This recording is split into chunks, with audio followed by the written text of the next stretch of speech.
All right, welcome back to the Chase Thomas podcast with Chris Brockman, old friend of the Rich Eisen show. Chris, good afternoon, sir. How are you? Hey, man, good to see you. How you been? Not too bad, not too bad.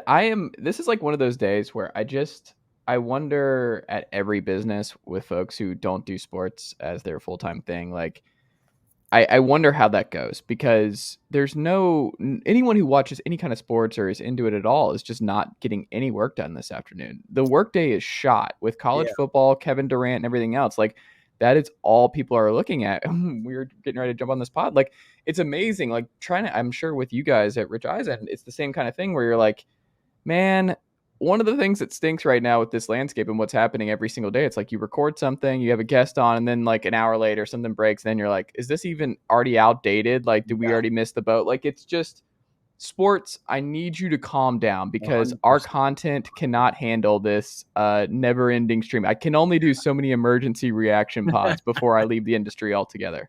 And it's so funny because like right as we went off the air today, Scott Van Pelt had tweeted out like, this is our last Sports Center live tonight before some time off. And thank you to sports for sportsing. Mm-hmm. And it's just, people ask us all the time, we're kind of a football heavy show, as you know, and it's, what do you guys talk about in the off season? I mean, football season's really only from September to February. Then what do you talk about? Like, what? It's June 30th. This is arguably the slowest sports week of the year. I mean, yeah. NBA draft was last week. We're getting ready for free agency, so there's not much happening, right? NFL, there's no workouts, there's no mini camps, guys are on vacation, dudes are in LA, tight end university is happening, like that happened, that's all. NBA, hockey's over. The Avalanche parade was today, and then from the heavens, just college football news, and now NBA trade stuff is just going nuts. And thank God I will say this offseason more than ever, we have been on the air. So we're noon to 3 live on the East Coast. We have been on the air for more of these just bombshell break. We were on the air live when Russell Wilson got traded. We were on the air live when Tyreek Hill got traded.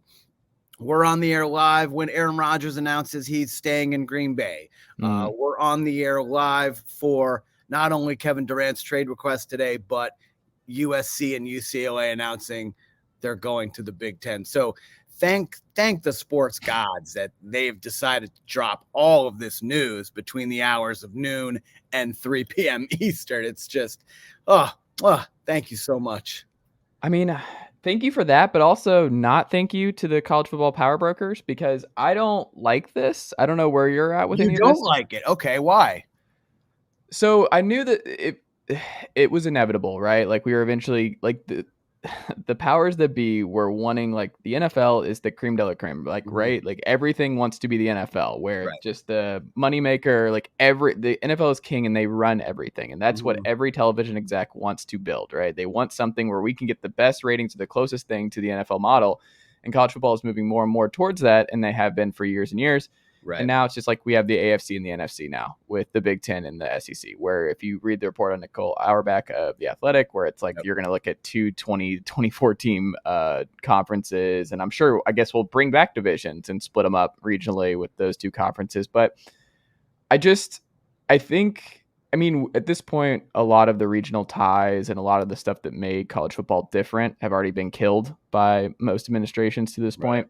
But it was just, I think it's just so much change so quick that a lot of folks, I'm curious, like they're betting on people grumbling as it changes, but they're still going to watch because it's still college football and they're still just going to eat their vegetables and move on with the times. But for me, I don't know. I feel like, you're a Syracuse alum. You're a Syracuse guy. Like if you're a Syracuse football fan right now, you're nervous. You're going to get left out in the cold because the ACC is going to be the Wild Wild West pretty soon, where stay or like, what do? You might be an FCS team in 2 years. That's a possibility. Yeah, and the funny thing is, probably since I graduated, they've been trending in that direction anyway, just from a competition standpoint. We really have Syracuse. I say we, meaning Syracuse. Like we haven't been relevant in college football in a long time. I mean, Donovan McNabb was 20 years ago, 24 years ago now. So, you know, you could kind of see the writing on the wall. And yes, they did join the ACC, and that was for college football, but it was really also because they were kind of building a super basketball conference in the ACC as well. And so, yeah, they're going to be done. Totally. I've kind of just abandoned ever having. I mean, it's not even just them though. It's them. It's the a couple years afterthoughts ago, in the Syracuse Pac-12 was ranked in the top 25, but that was kind of an anomaly. But yeah, I see your point. I'm totally okay with it. I think, look, college football has been the, you know, NFL minor leagues for a very, very, very long time. And so with this, yeah, you were kind of kicking tradition and rivalries and all of that stuff to the curb for the sake of money and TV ratings, I suppose. But I guess in the end, if your idea is to have, and your mission is to have the best team win the championship each year, this is only going to make that better, right? I just don't think that's what fans want. So if you talk to any Tennessee fan, or you talk to any, like, you married into Georgia fandom, like, part of the appeal is not winning the title. Like, Georgia fans forever was like beating Auburn, like that Auburn weekend. It's about the regular season. College football has always been a regular season sport. And if you expand to this point where it's all about the college football playoff and getting to 12 to 16, whatever teams, and we just turn this into the NFL kind of model, I think it's just a complete misunderstanding of what college football fans actually want. And I don't think there's any USC or UCLA fan, or like, how do you talk to these kids' recruits' parents?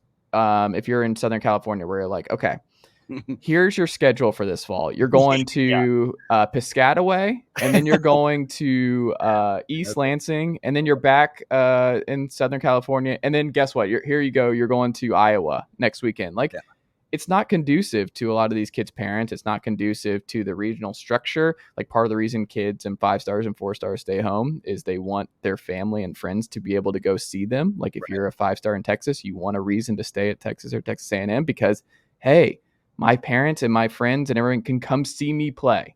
Now it's like, good luck. You're not doing that. Like, that's not happening. Like, you're flying all over the place now. Like, but I guess you're operating under the belief that these schools once cared for these kids and actually care about their future, which I don't think has ever been the case. Yeah. I don't know. I think it's inevitable that this was going to happen. I mean, I agree with that. You could kind of see it. This has been down the pike for years, you know. Just look at, I mean, Texas and Oklahoma are joining the SEC, you know. It's like, and this started a long time ago when, did Maryland join the Big Ten? Nebraska joined, you know, Colorado, same deal. Like, so this has been 10, 12 years kind of in the making. It's just, in a way, I'm happy that everyone's being out front and open pretty much about talking about how it's kind of all about the money. And now we're seeing it play out that it really is. And so, you know, when you say the silent stuff out loud, it doesn't always work out for good. Not that this is good. I mean, this is good in the sense that we're going to get the best college football games, I think. Yes. Pretty much every weekend. Which, like, the cupcake games are gone. Like, if you're doing this, they're gone. So, like, Alabama playing, you know, St. Mary's School for the Blind, like, in week 3 after they have a tough opener, like, that's over with. Now you're going to play 12, 14 monster games every weekend. And then you're going to have a 16-team tournament probably for the best team in the nation. And that's good for fans. And you kind of brought this up too, like, the leaders of college football don't have any idea what college football fans want, but college football fans are evolving, right? And so kind of the older fan who cared more about tradition and rivalries, they're kind of going away. And now these younger fans who are just like, they don't care about, you know, travel, or they don't care about, you know, Georgia playing Notre Dame, which isn't really a rivalry, but if they've been playing a lot recently. And so now that's a big thing, and they don't really care because it's like, oh, Notre Dame, I know them. Georgia, I know they're awesome. Well, sure, let's watch them play college football, and that's cool. I don't like it, Chris. You're not going to sell me. I know I'm not going to sell you because you're hardcore Tennessee. Yeah. And so I totally understand that, because college football in your lifetime has always mattered to you more than any other sport. And so I guess for someone like me who didn't I moved around a lot as a kid, so I wasn't tied to an area or a part of the country where college football mattered a lot. And then I went to, while my school did have big time college football at one point, in the 80s and 90s with Donovan McNabb and Marvin Harrison and all these great players. College football doesn't matter too much to Syracuse anymore. I mean, they long since became pretty much basketball only. And so for me, it's just kind of like I don't have those strong historical ties to a team or a region. So it's like, sure, let's rock and roll. Like, if we're just going to, if it's always been the NFL minor leagues, let's just have this out in the open now. Let's give these kids the money that they deserve, and let's go. It's go time on Saturdays. Like, buckle up, because it's going to be awesome. I agree with that. And it's the long time going. Like, once the TV rights and the TV revenue and everything got so big, it was just, this was inevitable. Like, you could not sustain the old model with this, and they're just tearing it down. It's just, there's no one steering this ship. There's just every conference doing their own thing. Right. Like, they just did the alliance last year, and there was a handshake agreement that they were going to work together and not poach each other. We're not going to poach teams. And that's exactly what's happening now. That stuff where you're like, there's just no rules. So I don't know where we're going. I just know that every conference is going to look out for themselves and keep doing their own thing. And I don't know. I don't think it's a healthy trajectory. And I think baby steps go a long way. When you throw this much, I don't know, the comments, and you just got to kind of be at a big time college football program on Saturday. You got to talk to folks and see what their temperature is and see how they see things. But I think ultimately a lot of folks grew up with college football, and like Kansas State fans never had no expectation that they were going to win a national championship. That's never been why they go and tailgate on Saturdays. It's not why Mizzou fans go and tailgate on Saturdays. So I think that's more of where I'm saying with the misunderstanding with what college football fans want is it's always been kind of a regular season sport. And it's like, well, they're the NFL minor leagues. It's like, well, the NFL has still always been about a champion. College football has never been about a champion until the college football playoff came in. NFL and the playoffs, and then Super Bowl, where college football has kind of been the reverse. And then now in the last, I mean, when did the BCS start? 90, 99. So I guess for the last 20 plus years, it's been, well, we have this now sort of playoff. And so we're trying to get there. I like what you said about baby steps. And it got me to think about NIL and the transfer portal, because those things have not been baby steps. There's really no, regulation or kind of oversight on what these two things are. And like everyone says, tries to blame NIL for what eventually would be the downfall of college football, but it's really the transfer portal, which I'm totally cool with. Like, these kids get used and abused and chewed up and spit out by these programs with, little regard for their future, So why not, if a kid doesn't like his situation, let him go somewhere else and better himself for whatever his future may be on the next level playing football. But there has to be some type of oversight for the NIL situation, or else you're going to get these. But that's not coming. I think transfer stuff will come. Like, I think there will be like portal windows where you can come, but you're going to be in antitrust issues. Like, you're not going to be able to legislate these collectives out of this. Like, that's not happening. No. And then you get, the Nick Saban, Jimbo Fisher thing, which while hilarious for me, it's just kind of like, I understand what Nick was doing there. He's talking to his booster group of people like, hey, they're paying. Why aren't you paying? I know he was complimenting Jimbo. That whole thing was a misunderstanding. It really was. It was such a misunderstanding, and Jimbo took it way too far. Because I just don't think he really got what Nick was trying to do. Well, it's the change too quickly, because if Nick said that 10 years ago, that has complete different connotations to what it meant today. And I think those coaches who've been coaching for a really long time, that was cheating years ago. Now it's how you win. So it's just more of like, you have to like recondition the older coaches to be like, no, this is actually how this works. And he's complimenting you, saying that you're going to keep beating him in recruiting unless things change. So I don't know. I know it's really wild, man. And like, what does this mean for the Pac-12? We were saying on our show today that the Pac-12 is toast. It's over. Pour one out. Well, I think the Pac-12, the Big 12, and the ACC are all toast. I think this tells us, when you look at the revenue expectations for like the next 10 years, those three are gone. Like, they're going to get the SEC and the Big 10 are just going to be like, Oregon, Florida State, Miami, Yeah, Clemson, yep, we're picking our teams, we're picking the best ones, and then yep, the rest of you guys, you're going to FCS too. Like that's just yeah. kind of Figure it out. I mean, you're yeah. on your own. It's It's going to really be brutal. Like it's there's going to a be so wild much more world. backstabbing to figure out who's going to get into these 20 to Yeah. 24 mega conferences, and so many hurt feelings and so much bad blood that I don't know. I think the funniest thing out of all of what happened today was someone told the LA Times that it was for all sports at USC except beach volleyball. volleyball. Yeah. That was just unbelievably funny. I mean, unintentionally funny, obviously, but it just, one of my friends was like, "What? They don't want to play beach volleyball in Iowa? Suck it up, nerds!" Like, it was so good, so good. There you go. But we'll see. Who knows what will come out tomorrow? It's Thursday. We still have one more day That's of. what I mean. There's still one more day before everything shuts down next week for the 4th. It's awesome sports. You're right. How can people who don't like sports? I think about this all the time. Like, what do you do? What do you talk about? Like, what gets you fired up? And oh man, it's the best. I agree.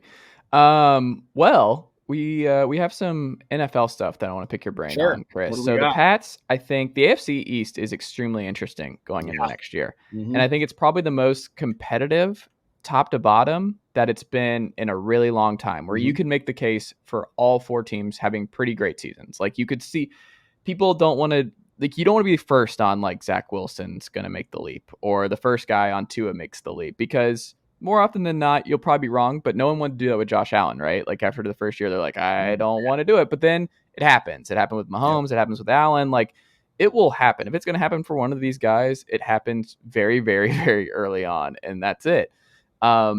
The odds of Tua and or Zach Wilson not popping, or Mac Jones as well, and becoming one of the best quarterbacks in this conference, I think is pretty slim. I think one of the 3 have to pop and become franchise guys for the next 5 to 10 years, whatever that is, and compete with Josh Allen year over year. It seems like Mac Jones is kind of the favorite for that among the 3 right now. But when you look at the current landscape of the AFC East, like where, as a Pats guy, like where did the Pats realistically stack up based on what they did in the draft and free agency? Oh man, good question. Yeah, I mean, just on the leap for a second, we've never seen someone make the type of improvements that Josh Allen has made year to year. And that is just, I think it's kind of like a one-on-one situation. So expecting Mac Jones and Zach Wilson and Tua to suddenly be MVP contenders, this coming season is a little bit unrealistic, but can they get their team to the playoffs? Yeah, absolutely. Because we saw Mac Jones do it last year as a rookie. I think Trevor Lawrence is going to end up being a great player, but Mac Jones is going to be a really good player for a long time. But specifically to the